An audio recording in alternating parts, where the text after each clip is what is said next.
Sejarah peranakan bapaknya. Pada abad ke-15, sesetengah negeri-negeri kecil di semenanjung Melayu sering memberi penghormatan kepada pelbagai kerajaan seperti China dan Siam. Hubungan rapat dengan China ditubuhkan pada awal abad ke-15 semasa pemerintahan para Mansura ketika Laksamana Zheng He, seorang Cina Muslim, melawat Melaka dan Jawa. Mengikut legenda, Maharaja China menghantar seorang puteri Hang Lipo kepada Sultan Melaka sebagai tanda penghargaan atas penghormatannya. Raja-raja dan hamba-hamba yang mengunjungi puteri pada mulanya menetap di Bukit Cina dan akhirnya berkembang menjadi sebuah kelas kaum Cina yang lahir di selat yang dikenal sebagai peranakan. Baju kebaya Nyonya merupakan pakaian tradisional rakyat Malaysia, khususnya golongan bapa Nyonya pada ketika dahulu. Mereka merupakan satu kaum yang wujud di kalangan masyarakat Cina di tanah Melayu, khasnya di negeri-negeri selat iaitu Melaka, Pulau Pinang dan Singapura. Pada zaman kegemilangan Melaka, ia juga merupakan zaman kegemilangan peranakan Cina. Hal ini kerana sekumpulan pedagang Cina yang menggabungkan pengaruh Cina dan Melayu ke dalam budaya dan gaya hidup mereka. Budaya inilah yang melahirkan kebaya. Walaupun kebaya Nyonya ini hanya dipakai oleh golongan peranakan Cina seketika dahulu, tapi kini telah dipakai oleh kaum Melayu sendiri kerana ini bukanlah sesuatu yang asing bagi orang Melayu. Pada dasarnya, baju kebaya Nyonya dicipta oleh orang-orang peranakan dari Melaka suatu ketika dahulu setelah berhijrah. Kebanyakannya, baju ini dikenakan dengan kain sarung batik atau songket. Mengikut fakta sejarah, wanita peranakan Cina telah memakai kebaya Nyonya sebagai pakaian harian seawal tahun 1930-an. Oleh itu, kebaya menjadi pelengkap penampilan kepada wanita peranakan Cina. Daripada situlah, fashion itu telah memutik rasa cinta wanita berbagai golongan, khususnya wanita Melayu terhadap kebaya. Melintasi era itu sehingga abad baru, kebaya bukan sekadar menjadi warisan generasi Malaysia hari ini, bahkan masih menjadi ikutan kepada penggemar fashion tanah air.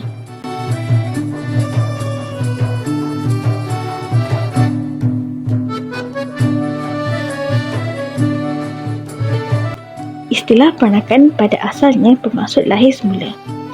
Lama-kelamaan, ia digunakan secara umum untuk menentukan orang Cina yang dilahirkan di selat, untuk membezakan orang Cina yang dilahirkan di China atau di Kepulauan Melayu. Maksud asal untuk peranakan berasal dari kata Melayu dan Indonesia yang bermaksud anak, merujuk kepada keturunan tempatan yang lahir. Kepulauan Melayu pada ketika itu terdiri daripada Brunei, Singapura, Malaysia dan Filipina. Bapa dan Nyonya di Melaka adalah Cina peranakan, di mana nenek moyang mereka telah datang dan berkahwin dengan wanita tempatan. Perkahwinan campur seperti ini telah melahirkan budaya Cina yang unik serta tradisi Melayu.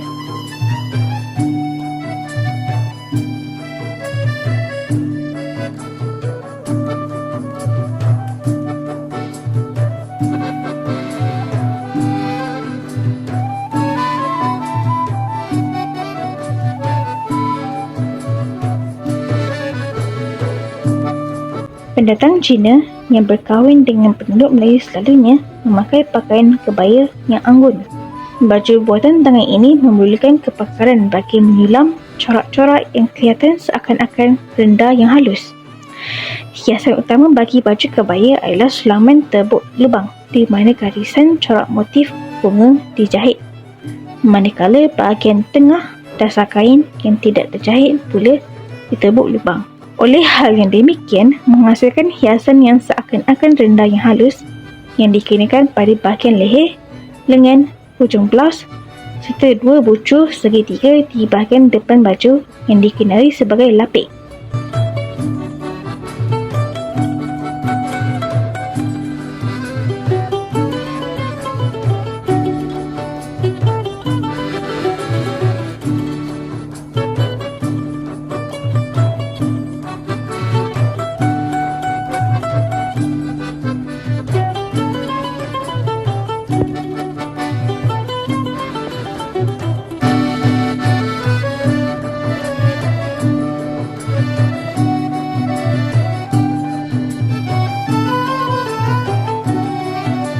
Kebiasaannya, Material yang digunakan untuk membuat kebaya Nyonya adalah daripada kasarubia. Kain tenunan kosong dibuat daripada benang pintal yang halus, menjadikan ia jarang dan ringan. Corak kebaya Nyonya mempunyai motif tersendiri, sama ada bunga dan haiwan, dengan pelbagai warna menarik digunakan. Asalnya, ia mempunyai ukuran panjang, namun menjadi kecil dan singkat mengikut bentuk tubuh si pemakai. Malah, ia akan dipadankan dengan kerongsang, kain sarung dan kasut manik. Okay, so we doesn't have show the real one, but as you saw here, there's got two different types of the kebaya. So these two are the same now. So this for the kebaya, you can see that it's more slim. So this one is for the younger. So this is like for the elders, as you can saw, like there is more like high button in here. So this is for the elders, then this is for the young generations, like the girls, because there's like two want to young and they want to marry, so that is why they're wearing X like this. Okay. And then for like the different kind of design, of course you can saw like nowadays you got the new designs like a lot corak with all the flowers. Of course you see lah, based on like what kind of like if orang kaya, of course the way they wear is like more elegant and more nice. If like just normal, they'll wear like this lah, like the normal days. If like going to event, of course you will be elegant. Like nowadays you will all wearing a very nice dress as the same concept. So you can see from this cabinet inside, all are the antiques kebaya. So in nowadays it's very hard to get and find. So it's, even though like people tell, oh, these are the handmade one, so if they are telling you are the handmade one, that will be very expensive. So it's just cheap, that must be with machine. You have to know, you look into it lah. The embroidery of the flower is very hard to do it. You need time, you need all your effort and your skill. So nowadays not a lot younger to like learn again for that one. And also for the peranakan, nowadays is all already modern. Even though you know their language is like mixed with the Malay, they have their own Malay, Peranakan Malay. But nowadays you see all is all speaking English already lah. So that is why the different on it lah. Hingga ke hari ini, masih terdapat banyak kaum nyonya yang memakai kain sarung dan kebaya. Pakaian nyonya merupakan satu simbol identiti bagi masyarakat Baba. Pakaian ini dapat membezakan kaum Baba dari Cina dan Baba yang lumah yang memang tidak memakai sarung dan kebaya. Namun sejak kebelakangan ini, masyarakat Cina bukan Baba mula berjinak-jinak dengan sarung, sehingga sebilangan kecil masyarakat Cina bukan Baba telah dapat menyesuaikan diri dengan memakai sarung.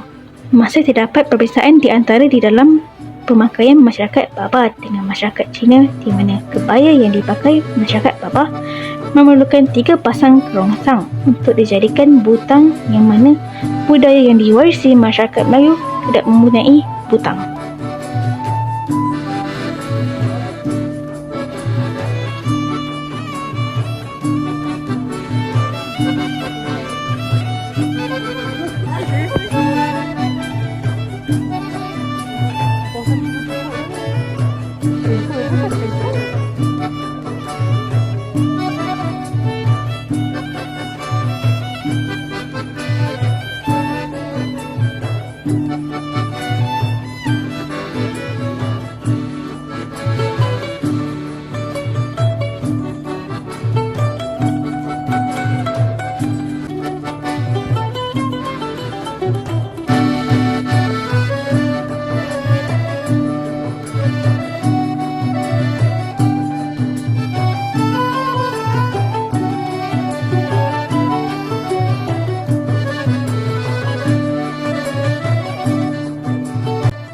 Asal-usul kasut manik.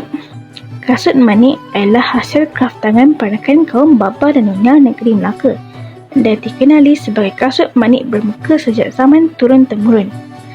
Ianya dihiasi dengan manik-manik pelbagai warna dan merupakan kasut tradisi Baba dan Nyonya yang sering dipakai untuk sebarang perayaan yang diadakan. Jahitan kasut manik daripada tangan lebih tahan lama berbanding yang lain. Kebiasaannya, corak yang dihasilkan terhad dan hanya dikeluarkan semula jika ada permintaan pada corak yang sama. Penghasilan sepasang kasut manik mengambil masa yang agak lama. Corak dan motif kasut manik kaum Baba dan Nyonya Melaka kebanyakannya terdiri daripada flora dan fauna seperti bunga teluki, mawar, alamanda, burung cenderawasih, naga, singa, ayam dan sebagainya. Padanan warna yang digunakan pada manik dan pakaian wanita Nyonya masihlah sepadan dan banyak dipengaruhi oleh kebudayaan mereka.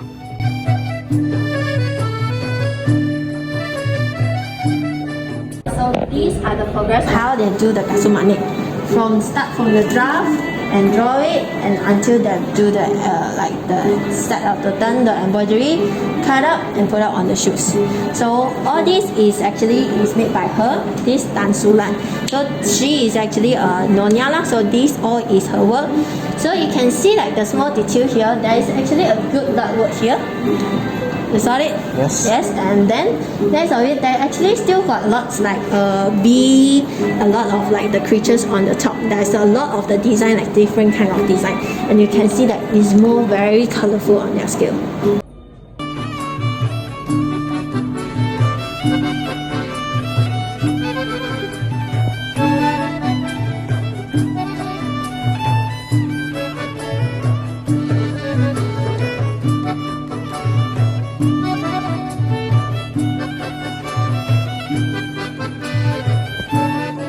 Di sini, kita dapat lihat perasaan cinta dan kagum terhadap kaum dan budaya sendiri dengan mengekalkan budaya dan tradisi mereka dari generasi ke generasi yang seterusnya. Kita hendaklah bersyukur dengan nikmat yang Tuhan beri kepada kita kerana mempunyai pelbagai bangsa dan budaya di negara kita adalah satu perkara yang kita patut bangga. Serta mengingati jasa dan perjuangan pahlawan-pahlawan yang banyak berkorban demi memberi kemerdekaan untuk negara kita supaya kita dapat hidup harmoni dan menikmati budaya masing-masing bersama-sama.